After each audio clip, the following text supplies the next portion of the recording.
Hi friends, welcome to ITI gold technical channel में आपका स्वागत है। Daily current affairs, vacancies information, ITI से रिलेटेड वीडियो पाने के लिए हमारे चैनल को सब्सक्राइब कीजिए। सब्सक्राइब करने के बाद बेल आइकन को ऑन कीजिए ताकि मैं जो भी नया वीडियो बनाऊँ सबसे पहले आपके पास पहुँचे और आप उसे देखें। यदि आपको सेशन अच्छा लगता है, सेशंस को जानकारी मिलती है तो इसे लाइक कीजिए और दोस्तों में शेयर कीजिए। शेयर जरूर कीजिएगा क्योंकि यह कॉम्पिटिशन की तैयारी करने वाले बच्चों के लिए बहुत ही इंपॉर्टेंट सेशन है। चलिए सेशन की ओर चलते हैं। यदि आप अपने चैनल ITI गोल्ड टेक्निकल पर पहली बार आए हो तो इसे सब्सक्राइब कीजिए और अपने दोस्तों से भी जरूर करवाइएगा। आज हम पढ़ेंगे 24 दिसंबर 2021 से जितने भी इम्पोर्टेंट करंट अफेयर क्वेश्चन बनेंगे वह इस वीडियो में पढ़ेंगे। तो चलिए देखते हैं। आज का पहला क्वेश्चन है, हाल ही में राष्ट्रीय गणित दिवस कब मनाया गया है? तो इस क्वेश्चन का राइट आंसर है ऑप्शन नंबर डी, 22 दिसंबर। 22 दिसंबर को राष्ट्रीय गणित दिवस मनाया जाता है। भारत में 2012 से हर साल 22 दिसंबर को राष्ट्रीय गणित दिवस मनाया जाता है। यह दिन गणितज्ञ श्रीनिवास रामानुजन की जयंती के उपलक्ष्य में मनाया जाता है। इस वर्ष राष्ट्र रामानुजन की 134वीं जयंती मना रहा है और राष्ट्रीय गणित दिवस मनाने के पीछे मुख्य उद्देश्य लोगों को गणित के विकास और मानवता के विकास में इसके महत्व के बारे में जागरूक करना है। यही है महान गणितज्ञ श्रीनिवास रामानुजन। इनका जन्म 22 दिसंबर 1887 को तमिलनाडु के ईरोड में एक तमिल ब्राह्मण आयंगर परिवार में हुआ था और रामानुजन ने 1903 में कुंभकोणम के सरकारी कॉलेज में अध्ययन किया है और कॉलेज में वह गैर गणितज्ञ विषयों के लिए लापरवाही के कारण परीक्षा में असफल रहे और 1912 में रामानुजन ने मद्रास पोर्ट ट्रस्ट में क्लर्क के रूप में काम करना शुरू किया था।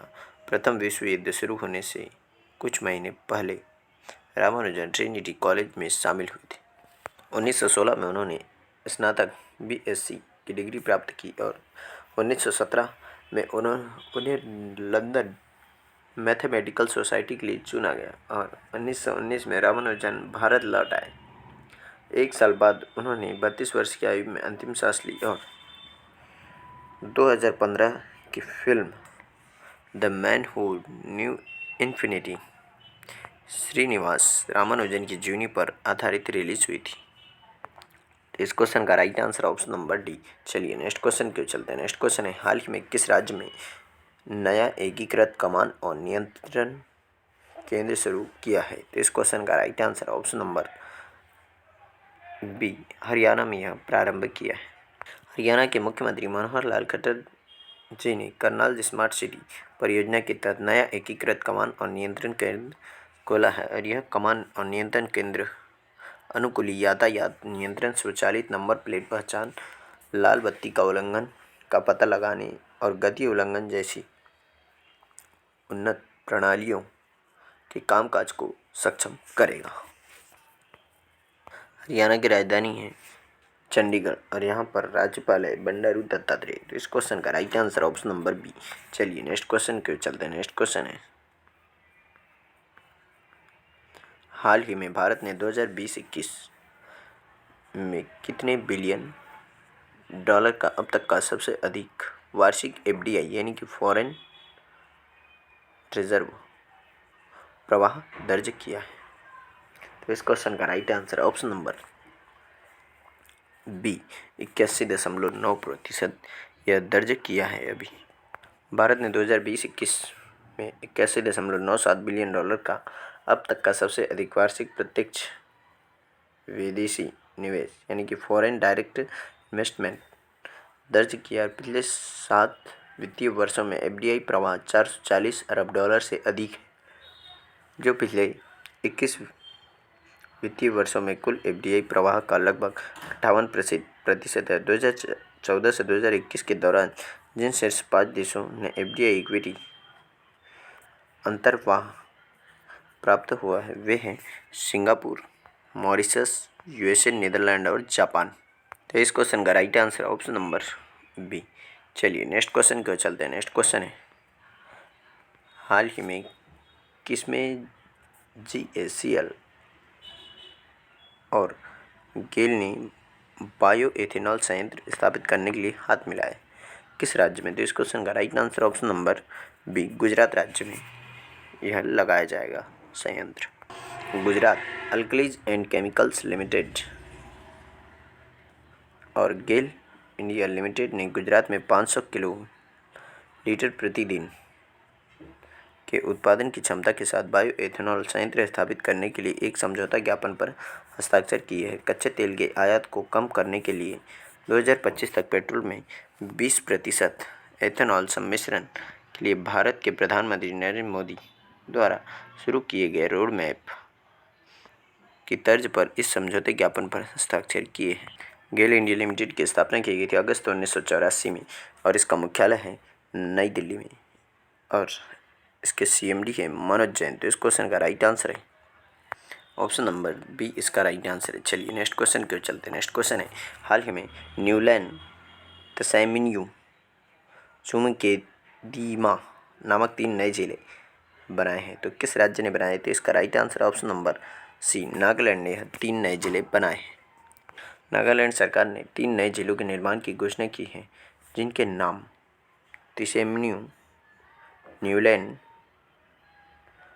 और चुमोकेदीमा है और यह राज्य के 12वें जिले नोक लाक के उद्घाटन के 1 साल से भी कम समय के बाद आया है और 3 नए जिले को जोड़ने से नागालैंड में अब 15 जिले हो जाएंगे, जबकि कोहिमा जिले में तसैमिन्यू उपमंडल को 1 जिले में अपग्रेड कर दिया गया है और न्यूलैंड और चुमोकेदीमा को दीमापुर जिले से बाहर कर दिया गया है। नागालैंड के मुख्यमंत्री हैं नेफिरियो और यहाँ पर राज्यपाल हैं जगदीश मुखी।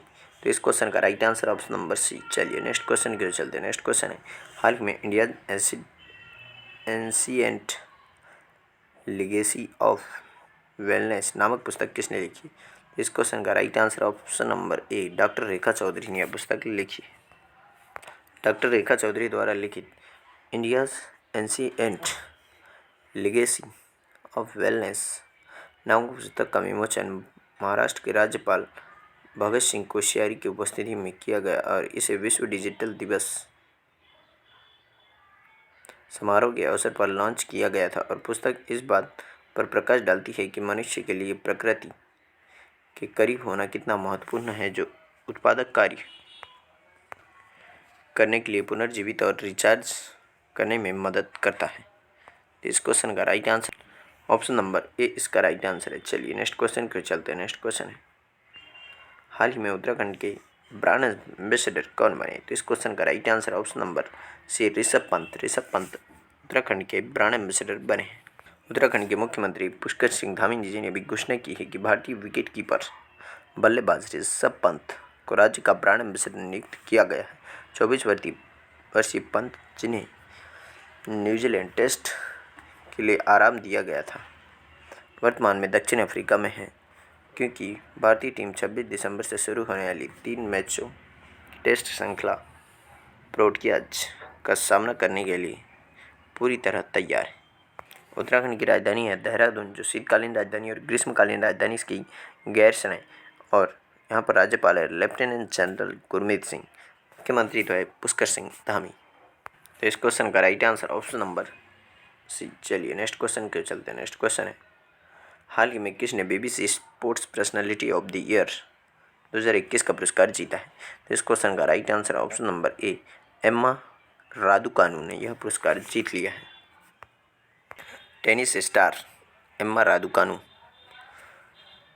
ने 2021 के लिए BBC sports personality of the year award जीता है। उन्होंने टॉम डेली और एडम पीटी को दूसरे और तीसरे स्थान पर हराया है, जबकि इंग्लैंड के पुरुष फुटबॉलरों को वर्ष की टीम और गैरेथ साउथगेट के कोच के रूप में नामित किया गया था। पूरे बोर्ड में ब्रिटिश खेल के लिए विजयी अवधि के रूप में एक समारोह सेल्फोर्ड में मनाया गया था और टॉम डेली ने टोक्यो में अपने चौथे ओलंपिक में पहली बार स्वर्ण पदक जीता था। और हेलेन रोल्सन पुरस्कार किसे मिला? यह मिला है जैन बेट्टी को और कोच ऑफ द ईयर का अवार्ड मिला है गैरेथ साउथगेट को, और टीम ऑफ द ईयर का अवार्ड मिला है इंग्लैंड की पुरुष फुटबॉल टीम को, और वर्ल्ड स्पोर्ट स्टार का अवार्ड मिला है रेचल ब्लैकमोर को, और लाइफ टाइम अचीवमेंट अवार्ड मिला है सिमोन बाइल्स को, और अनसंग हीरो का अवार्ड मिला है सैम बार्लो को, और young personality of the year award मिला है स्काई ब्राउन को। इस क्वेश्चन का राइट आंसर ऑप्शन नंबर ए। चलिए नेक्स्ट क्वेश्चन क्यों चलते हैं। नेक्स्ट क्वेश्चन है, हाल ही में कार्ल लेमन ने किस देश के चांसलर के रूप में शपथ ली है। तो इस क्वेश्चन का राइट आंसर ऑप्शन नंबर ए ऑस्ट्रिया। ऑस्ट्रिया के नए चांसलर बन गए हैं कार्ल नेहमर। ऑस्ट्रिया की राजधानी वियना के हॉफबर्ग पैलेस में एक समारोह में ऑस्ट्रिया के राष्ट्रपति अलेक्जेंडर वान डेर बेलेन ने कार्ल नेहमर को अपने नए ऑस्ट्रिया के चांसलर के रूप में शपथ दिलाई है, और वह करियर राजनयिक अलेक्जेंडर स्लाइनबर्ग का स्थान ले रहे हैं, जिन्होंने अक्टूबर 2021 में चांसलर के रूप में कार्यभार संभाला था, और वह पिछले 2 महीने से ऑस्ट्रिया के चांसलर की भूमिका निभाने वाले तीसरे व्यक्ति हैं। और सत्तारूढ़ रूढ़िवादी ऑस्ट्रियाई पीपुल्स पार्टी के नेहमर पूर्व में देश के आंतरिक मंत्री थे। ऑस्ट्रिया की राजधानी है वियना, और यहाँ पर मुद्रा चलती है यूरो, और राष्ट्रपति यहाँ पर अलेक्जेंडर वान डेर बेलेन। तो इस क्वेश्चन का राइट आंसर है ऑप्शन नंबर ए, इसका राइट आंसर है। चलिए नेक्स्ट क्वेश्चन क्यों चलते हैं। नेक्स्ट क्वेश्चन है, हाल ही में आर.एल. जलप्पा का निधन हुआ, वह कौन थे। तो वह एक राजनेता थे जिनका भी हाल ही में निधन हो गया है। यही है आर.एल. जलप्पा, पूर्व केंद्रीय मंत्री जिनका भी हाल ही में निधन हुआ है। भारतीय राष्ट्रीय कांग्रेस आईएनसी के एक वयोवृद्ध नेता और पूर्व केंद्रीय कपड़ा मंत्री आर.एल. जलप्पा का निधन हो गया। वह आर.एल. जलप्पा कोलार में देवराज उर्स मेडिकल कॉलेज और RL. Jalappa institute of technology डोडाबल्लापुर के संस्थापक और अध्यक्ष थे। 1979 में उन्होंने पूर्व मुख्यमंत्री डी देवराज उर्स के साथ कर्नाटक क्रांति रंगा बनाने के लिए कांग्रेस छोड़ दी, और 1998 में वे फिर से कांग्रेस में शामिल हो गए। तो इस क्वेश्चन का राइट आंसर ऑप्शन नंबर ए। चलिए आज का सेशन यही समाप्त होता है। यदि आप अपना चैनल ITA गोल्ड टेक्निकल पर पहली बार आए हो तो इसे सब्सक्राइब कीजिए। सब्सक्राइब करने के बाद बेल आइकन को ऑन कीजिए, ताकि मैं जो भी नया वीडियो बनाऊं सबसे पहले आपके पास पहुंचे और आप उसे देखिए। यदि आपको सेशन अच्छा लगता है, सेशन से कुछ जानकारी मिलती है तो इसे लाइक कीजिए और दोस्तों में शेयर कीजिए। शेयर जरूर कीजिएगा, क्योंकि ये कॉम्पिटिशन की तैयारी करने वाले बच्चों के लिए बहुत ही इंपॉर्टेंट सेशन है। Thank you so much watching for my video. मिलते हैं नेक्स्ट सेशन में।